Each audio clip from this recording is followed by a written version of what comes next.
قرآن مجید میں ہے ان اللہ لا یستحی من الحق، کہ اللہ تعالیٰ حق بات بیان کرنے سے حیا نہیں کرتے۔ حدیث میں بھی بعض ایسے مسائل کو اللہ کے رسول نے بیان کیا ہے صلی اللہ علیہ وسلم نے جو بظاہر حیا کے خلاف ہیں، مگر اس لیے بیان کیا کہ اگر آپ صلی اللہ علیہ وسلم بیان نہ کرتے تو لوگ ان بے شرمی کے کاموں میں مبتلا ہو جاتے۔ اسی وجہ سے میں بھی ہمت کر رہا ہوں کہ ایک اور ایسا گناہ جس میں لوگ مبتلا ہیں اور وہ ہے حیا کے خلاف، مگر ہے بہرحال شریعت کا مسئلہ اور لوگ اس میں گناہ میں مبتلا بھی ہیں، اس لیے بتانا ضروری ہے۔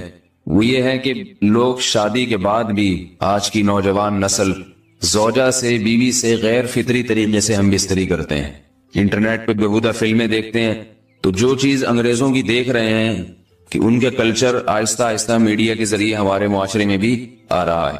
اللہ کے رسول صلی اللہ علیہ وسلم نے لعنت فرمائی ہے، ایک روایت میں ہے کہ اللہ اس کی طرف دیکھے گا نہیں کہ جو اپنی زوجہ سے پچھلے راستے سے ہم بستری کرے گا۔ یہ بیماری بھی، یہ گندگی بھی لوگوں میں پھیلتی جا رہی ہے، خاص طور پہ جن کو لڑکوں سے بدفعلی کی عادت پڑ جائے تو وہ زوجہ سے فطری راستے سے ہم بستری نہیں کرتے۔ اللہ نے فرمایا کہ نساؤکم حرث لکم، یہ تمہاری زوجات ہیں، بیویاں ہیں، یہ نسل بڑھانے کے لیے ہیں، تو اسی راستے میں انسان اپنی خواہش کو پوری کر سکتا ہے جس راستے سے نسل بڑھتی ہے۔ اس کے علاوہ کسی اور راستے سے اپنی خواہش کو پورا کرنا یہ حرام ہے، گناہ کبیرہ ہے، گندگی ہے۔ ہمارے پاس کیسز آتے ہیں، ایک پاک دامن لڑکی کی شادی ہوتی ہے، لڑکا بھی بظاہر بڑا نیک، لیکن کیا ہے، لڑکا چونکہ ٹھرکی ہوتا ہے، شہوت کا درندہ ہوتا ہے، تو وہ یہ نہیں دیکھتا کہ میں اپنی بری خواہش مٹانے کے لیے میں اپنی زوجہ کو غیر فطری طریقے پر مجبور کیسے کر سکتا ہوں، تو مجبور کرتا ہے پھر اپنی بیوی۔ اس میں جو عورتیں زیادہ پاک دامن نہیں ہو، نیک نہ ہو، یا ان کو یہ ڈر ہو کہ طلاق ہو گئی تو ہم کہاں جائیں گے، وہ پھر اپنے شوہر کے ساتھ اسی غیر فطری طریقے پر آمادہ ہو جاتی ہیں، اور اس کا عذاب اور اس کا وبال یہ ہوتا ہے کہ کچھ دنوں میں ان کو بھی اسی کی لت پڑ جاتی ہے۔ انسان جب بھی کوئی غیر فطری راستہ اختیار کرتا ہے، آخرت کا عذاب تو بعد میں، دنیا کا عذاب یہ آتا ہے کہ پھر اس کو لذت فطرت میں آتی نہیں ہے، تو جو راستہ اللہ نے رکھا ہے اس میں اس کو لذت نہیں آئے گی، وہ گندگی میں ہی گھسنے کی کوشش کرے گا، اس کی بھی فطرت خراب ہو جاتی ہے، اور جس کے ساتھ یہ بدفعلی کی جائے اس کی بھی فطرت خراب ہو جاتی ہے، وہ بھی پھر کسی کے قابل نہیں رہتے۔ تو اپنے جان پر رحم کرنا چاہیے۔ ہم انسان ہیں، ہم درندے نہیں ہیں، ہم گھوڑے نہیں ہیں، ہم گدھے نہیں ہیں، ہم جانور نہیں ہیں، ہم انگریز نہیں ہیں۔ انگریز نے تو حیا اور شرم کی تمام حدود کو توڑ دیا ہے، وہ تو درندے بن چکے ہیں۔ ہم تو درندے نہیں ہیں، ہم تو حلال کھاتے ہیں، پاک صاف رہنے کی کوشش کرتے ہیں، تو ہم ان کی جو کلچر دیکھ کے ہم ویسے درندے بننے کی کوشش کیوں کریں؟ تو یہ بہت بڑا وبال ہے، بہت بڑی برائی ہے جو ہمارے معاشرے میں آہستہ آہستہ جڑ پکڑتی جا رہی ہے، اور اس سے بیماریاں بھی پھیلتی ہیں۔ غیر فطری طریقہ ہے، بیماریاں بھی پھیلتی۔ ایسے کیسز آتے ہیں کہ جناب وہ مرد مجبور کر رہا ہے بیوی کو، اور وہ بیوی جو ہے ساتھ نہیں دیتی تو پھر اس کو طلاق کی دھمکیاں دیتے ہیں، ایسے کیسز بھی آتے ہیں۔ اور یہ بھی آتا ہے کہ مرد جب اپنی بیوی کو غیر فطری طریقے پر مجبور کرتا ہے، بیوی آمادہ نہیں ہوتی، تو مرد پھر یہ دھمکی دیتا ہے کہ بھائی میری خواہش تو تم سے پوری ہوتی نہیں ہے، پھر میں دوسروں کے پاس جاؤں گا۔ تو یاد رکھیں، جس عورت کا شوہر یہ دھمکی دے اس کو کہ میں زنا کروں گا اگر تم نے میری خواہش پوری نہیں کی غیر فطری طریقے سے، تو عورت اپنے شوہر سے کہہ دے کہ جاؤ تم کہیں اور جا کے منہ کالا کرو، تمہاری فطرت میں گندگی ہے تو یہ مجھے گندا بنانے کی کوشش نہ کرو، اس کو زنا کرنے دیں، وہ اللہ آخرت میں اس سے بھگتے گا۔ ہر بیماری کا اللہ نے علاج رکھا ہے۔ اللہ کے رسول صلی اللہ علیہ وسلم نے فرمایا، صحیح بخاری کی حدیث، ما انزل اللہ من داء الا انزل له دواء، کوئی بیماری ایسی نہیں ہے جو اللہ نے نازل کی ہو اور اس کے لیے دوا نہ رکھی ہو دنیا میں۔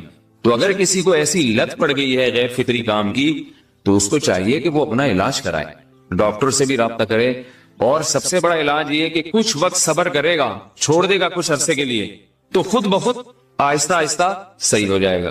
ایک آدمی شراب کا عادی ہے، ایک علاج تو یہ کہ ڈاکٹروں سے رابطہ کرے، بہترین علاج کے چھوڑ دے، کتنے دن تڑپے گا؟ ایک دن، دو دن، تین دن، چار دن، ایک ہفتہ، دو ہفتہ، بہت زیادہ سال ہو جائے گا نا، اس کے بعد خود بخود ٹھیک ہو جائے گا۔ سگریٹ کا عادی ہے، چھوڑ دے گا، تو کتنے لوگ ہم نے دیکھے ہیں دن میں 20 سگریٹ پیتے تھے، چھوڑنے پر آئے تو بالکل ایک دم چھوڑ دی انہوں نے، آہستہ آہستہ کر کے چھوڑ دی، لیکن تکلیف ہوئی مگر عادی ہو گئے۔ تو اب کسی کو یہ لت پڑ گئی ہے غلط کام کی، برائی کی، تو اس کا بہترین علاج یہ ہے کہ وہ اپنے آپ کو بدلنے کی کوشش کرے، ماحول بدلے، اور کچھ وقت صبر کرے گا تو اللہ اس سے یہ عادت چھڑا دے۔ نہیں کی، صبر نہیں کیا اس نے، پھر اسی گندگی میں موت واقع ہوگی، پھر آخرت کا عذاب بہت سخت، نسلیں برباد ہو جاتی ہیں اس عمل سے انسان کی۔ تو بات حیا کے خلاف ہے، مگر یہ کہ ایک بزرگ تھے وہ بات فرما رہے تھے، تو کسی نے پوچھا کہ حضرت آپ حیا کے خلاف بات کرتے ہیں، تو انہوں نے فرمایا تم بے حیائی کے کام نہیں چھوڑتے، ہم اس چھڑوانے کے لیے بات کریں تو ہم برے ہیں، اور تم کام کرو تو بھی برے نہیں۔ برائی کا کام کرنے میں برا نہیں بنتا، اور برائی کے خلاف بولنے والا برا بن جاتا ہے کہ دیکھو یہ کیسی باتیں کر رہے ہیں۔ تو وہی باتیں ہیں، اس لیے ہیں کہ یہ معاشرے میں یہ برائی پھیلتی چلی جائے گی، اور یہ ہماری اپنا کلچر نہیں ہے، یہ امپورٹ ہو رہا ہے باہر سے، یہ امپورٹ ہو رہا ہے، یہ وہاں میڈیا کے ذریعے آ رہا ہے۔ تو وہ چیزیں دیکھا نہ کریں اور ان لوگوں سے دور رہا کریں۔ ہمیں تو دین کا داعی ہو کے ان کو ہدایت پر لانا تھا، بجائے ہم ہدایت پہ چل کے دوسروں کو چلانے والے بن کے ان کے راستے پہ ہم نے چلنا شروع کر دیے۔ اللہ تعالیٰ ہمیں اب دیکھیں ان کے یہاں ایڈز کا مرض پھیل گیا ہے۔ آپ بتائیے یہ ایڈز کا مرض ہمارا ہے کیا؟ یہ بیماری ہماری ہے یا ان کی ہے؟ ہمارے یہاں بیماریاں ہیں، کھانسی ہے، نزلہ ہے، ٹھیک ہے نا، بلڈ پریشر ہے، شوگر ہے، یہ بیماریاں ہماری ہیں۔ کوئی اللہ کا شکر ہے گندی بیماری ہمارے ہاں نہیں ہے۔ جتنی گندگیاں ہیں وہاں سے آ رہی ہیں، ایڈز کا مرض وہاں سے امپورٹ ہوا ہے۔ وہ ایڈز کا مرض اسی بدفعلی کی وجہ سے پیدا ہوتا ہے، اسی سے جراثیم پیدا ہوتے ہیں، اور اتنا خطرناک مرض کے ایسے متعدی ایسے پھیلتا ہے۔ افغانستان میں ایڈز کا ریشو 0 تھا، 0۔ وہ جانتے نہیں تھے کہ ایڈز کا مرض ہوتا کیا ہے۔ جب سے امریکن آرمی، برطانیہ آرمی افغانستان میں آئی ہے، فوجی آئے ہیں، افغانوں میں ایڈز کا مرض پھیل گیا ہے، انہوں نے وہاں بدفعلیاں شروع کر دی ہیں۔ تو وہ تو حالانکہ ان کے لیے زنا کتنا سستا ہے، کتنا سستا ہے نا ان کے لیے زنا، پھر بھی وہ لڑکوں کی طرف مائل ہوتے ہیں۔ تو اتنی گندگی، ایسا گندا جب انسان بن جائے پھر اللہ اس کے وجود کو برقرار نہیں رکھتے، اور رکھتے ہیں تو پھر آخرت میں سزا دینے کے لیے اپنے آپ کو ان گندگیوں سے بچانا چاہیے، حلال پہ اکتفا کرنا چاہیے۔ اللہ تعالی ہمیں حلال پہ قناعت کی توفیق عطا فرمائے اور پاکیزہ لوگوں میں ہمارا شمار فرمائے۔ اگر شادی شدہ عورت 40 دن میں بھی ایک دفعہ، اچھا بھائی دیکھو یہ حیا کے خلاف مسائل جو ہے نا یہ اس چینل پہ نہ پوچھا کرو۔ مرد پر لازم ہے کہ کم سے کم 4 مہینے میں بیوی سے ایک دفعہ وہ لازمی ہم بستری کرے۔ تو اگر وہ 4 مہینے میں ایک دفعہ بھی نہیں کرتا تو پھر جو ہے وہ دیانتاً ذمہ دار ہوگا، اس بات کا خطرہ ہے کہ وہ گناہ گار ہو، کیونکہ حضرت عمر رضی اللہ تعالیٰ عنہ نے قانون بنایا تھا کہ 4 مہینے سے زیادہ کوئی بیوی سے دور نہ رہے، تو کم سے کم اتنا ہے لازمی۔ تو اس سے زیادہ بھی اگر کوئی مرد بیوی کے قریب نہیں آ رہا تو پھر وہ ظالم کہلائے گا شریعت کی نظر۔ حج کے دوران باقی ہر عورت اور ہر مرد کے حالات مختلف ہوتے ہیں، بعض عورتوں میں خواہش زیادہ ہوتی ہے، بعض میں کم ہوتی ہے، یہ نیچرل ہے، اس کا کوئی اس سے تعلق نہیں ہے کہ عورت کوئی بری ہے۔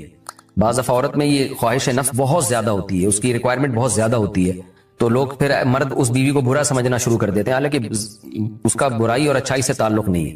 جیسے مردوں میں صحت کے لحاظ سے اور ان کے جو مینٹل ہیلتھ ہے اس کے لحاظ سے مردوں میں فرق ہوتا ہے، کسی میں خواہش بہت زیادہ ہوتی ہے، کسی میں کم ہوتی ہے، تو اس طرح خواتین میں بھی ہوتی ہے۔ بہت سے پاک دامن عورتیں ہوتی ہیں لیکن ان میں ڈیزائرز بہت زیادہ ہوتی ہے، تو یہ سب کی الگ الگ اللہ نے فطرت بنائی ہے، تو میاں بیوی اس کو ایک دوسرے کو بہتر سمجھ سکتے ہیں کہ کس کی کیا ڈیزائرز ہیں۔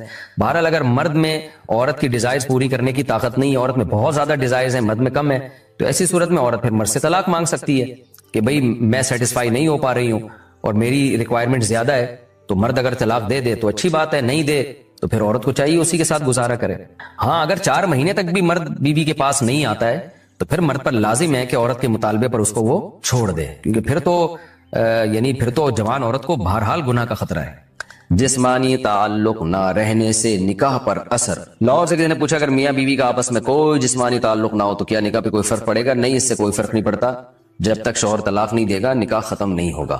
یا اگر شوہر جان بوجھ کر بیوی کا حق ہی ادا نہیں کرتا اور 4 مہینے سے زیادہ اس سے ریلیشن قائم نہیں کرتا اور بیوی بھی جوان ہے، اس کو گناہ کا خطرہ ہے، تو پھر وہ عدالت میں کیس کر سکتی ہے، اور پھر اس کا ایک پروسیس ہے کس طرح سے نکاح ختم ہوگا، تو اس پروسیس کو فالو کر سکتی ہے وہ۔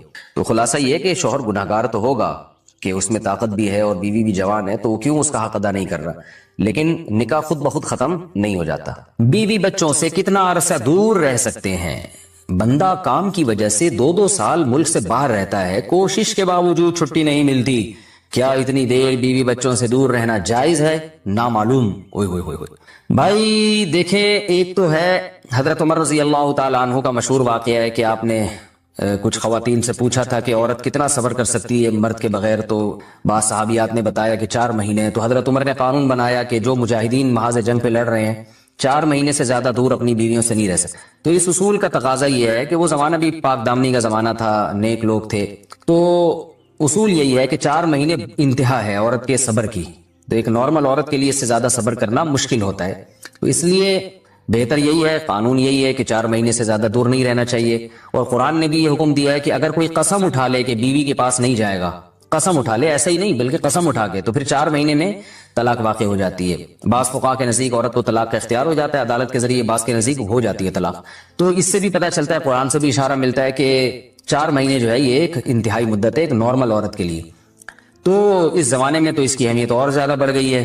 وجہ اس کی ہے کہ بے حیائی، موبائل، انٹرنیٹ پر بیہودہ چیزیں، یہ سب چیزیں انسان کی شہوت کو بڑھاتی ہیں، مرد کی بھی اور عورت کی بھی.